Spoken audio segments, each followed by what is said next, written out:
Yo guys, selamat datang di channel Sob LR Anime. Membahas anime dari awal sampai tamat.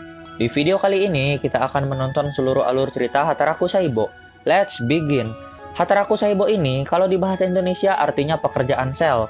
Jadi intinya tuh, nyeritain kerjaan sel di tubuh kita, yang kerjaannya macam-macam. Nanti penjelasan lengkapnya ada deh di video. Yang jadi tokoh utama di sini, yaitu sel darah merah ini.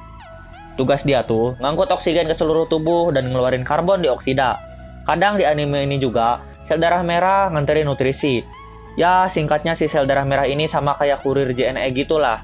Lalu ada sel darah putih. Dia tugasnya tuh ngelawan infeksi dan ngebunuh kuman yang masuk ke tubuh. Oke, jadi tuh cerita awalnya si sel darah merah lagi OTW ke paru-paru.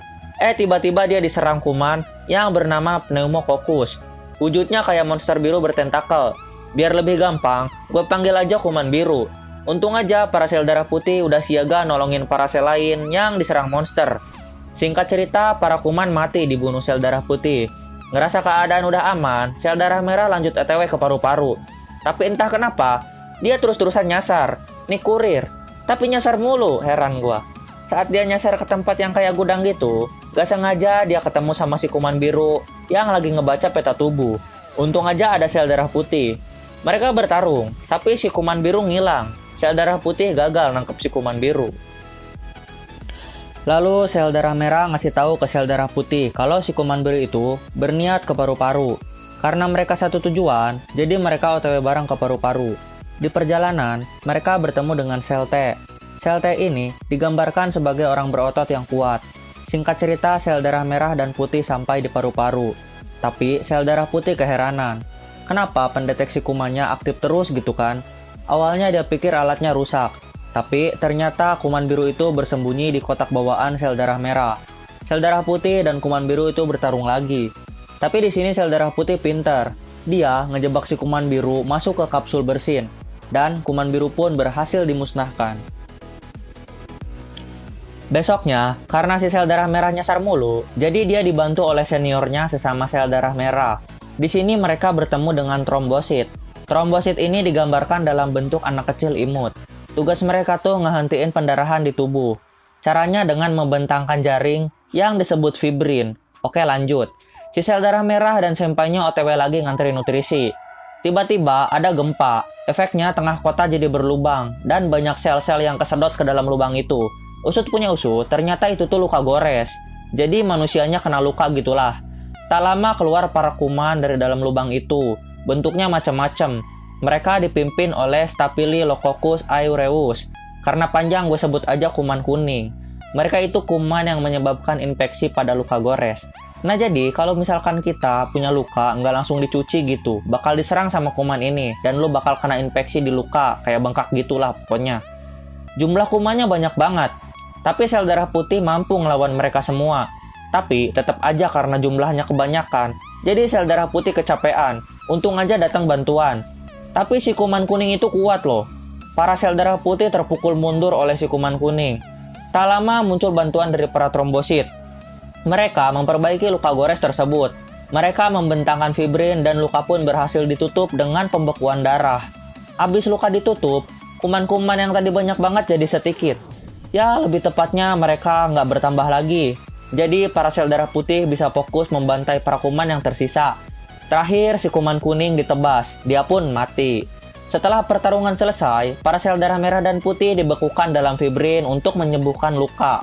Itu akan berlangsung selama 3 hari. 3 hari kemudian, sel darah putih bebas. Dia pun lanjut patroli. Kebetulan dia bertemu si Naif, yang diserang gerombolan virus flu. Naif ini adalah sel T yang belum dewasa. Di sini muncul puluhan virus. Lalu Naif dan sel darah putih dikepung. Sel darah putih kewalahan. Si Naif malah ketakutan. Untungnya datang makrofag. Dia adalah salah satu sel yang bertugas membunuh kuman dan virus memakai senjata. Makrofag ini sangatlah kuat. Singkat cerita, dengan bantuan makrofag, para virus pun mati. Dan setelah ngebantai para virus, makrofag laporan tuh ke sel T penolong. Sel T penolong ngirim bantuan yaitu pasukan sel T buat ngebantu ngalahin para virus yang ada di kota. Di sini Naif tetap aja ketakutan, akhirnya dimarahin sama para seniornya. Dia nangis terus kabur. Ya kalau kata anak muda zaman sekarang mah baper lah. Lalu si Naif sampai ke tempat sel dendritik. Dia bertugas memberikan informasi pada tiap sel tentang para virus atau kuman. Tadi juga makrofag laporan dulu ke sel dendritik, baru disampaikan ke sel T penolong. Oke, lanjut. Jadi di sini sel dendritik memberikan foto-foto masa lalu para senior Naif. Ternyata mereka juga sama pengecutnya dengan dirinya. Setelah sadar kalau seniornya sebenarnya lagi ngedidik dia, akhirnya Naif berhasil berkembang. Kini dia menjadi sel efektor. Dia pun OTW kembali ke medan pertempuran. Terus datang juga sel antibody. Wujudnya kayak seorang penembak bersenjata obat biologis gitulah.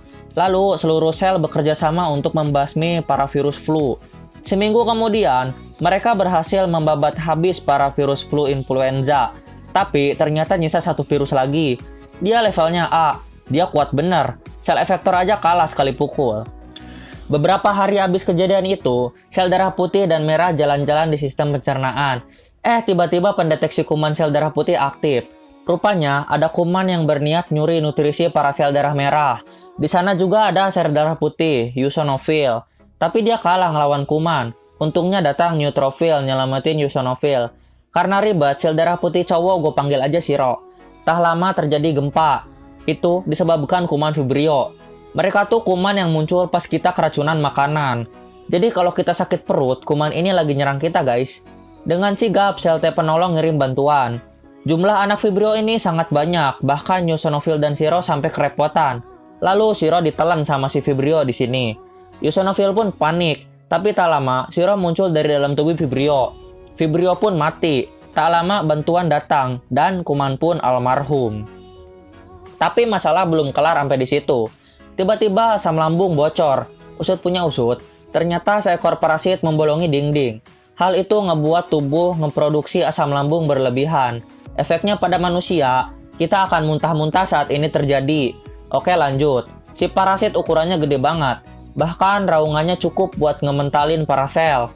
Tapi dengan sigap, eosinophil menyerang parasit. Awalnya semua sel ragu, karena bahkan eosinophil tidak mampu membunuh kuman. Tapi dia nekat ngelawan parasit. Namun ternyata eosinophil berhasil membunuh parasit raksasa itu dengan mudah. Karena ya emang itu tugas dia. Eosinophil tuh tipe petarung kuat, tapi serangannya lambat. Makanya nggak efektif ngelawan kuman yang gesit. Tapi ampuh banget buat ngelawan parasit yang ukurannya gede. Singkat cerita, semuanya berterima kasih pada eosinophil. Dan mereka berubah pikiran serta jadi penggemar eosinophil. Beberapa minggu kemudian, beres dengan parasit, kini manusia ini kena penyakit lagi, yaitu alergi serbuk cedar. Alergi ini ngemunculin sosok raksasa berwarna kuning yang mirip kayak Casper. Kita panggil aja dia Yellow. Ukurannya lumayan gede. Lalu kita ketemu lagi sama si Eneng darah merah. Dialah yang pertama diserang oleh si Yellow ini. Untungnya datang Shiro dan ngebunuh Yellow. Lalu Shiro ngejelasin kalau Yellow ini nggak jahat, tapi tetap aja bahaya. Tak lama para Yellow bermunculan di mana-mana. Dengan sigap, sel antibody datang dan ngebantu ngelawan Yellow. Tembakannya ampuh, tapi dia nembakin antibodinya berlebihan. Hal itu ngebuat tubuh ngeproduksi histamin berlebihan, membuat para sel hanyut oleh banjir. Tak lama, Yellow bangkit lagi. Lalu histamin ditambahin lagi, dan para sel hanyut lagi. Beberapa saat kemudian, sel darah merah ngebawa barang buat Shiro. Berupa bola. Isinya tuh robot. Dia bernama steroid. Tugasnya tuh ngebasmi sumber alergi. Tapi dia juga nyerang para sel. Kekacauan pun terjadi di mana-mana untuk beberapa saat. Tapi steroid akhirnya berhenti setelah kehabisan energi. Bersambung. Ya gimana guys, Hataraku Saibo ini? Jujur aja gue kasihan sama si tokoh utama manusia. Sakit-sakitan melulu. Ya udah, thanks for watching and titik. Bye bye.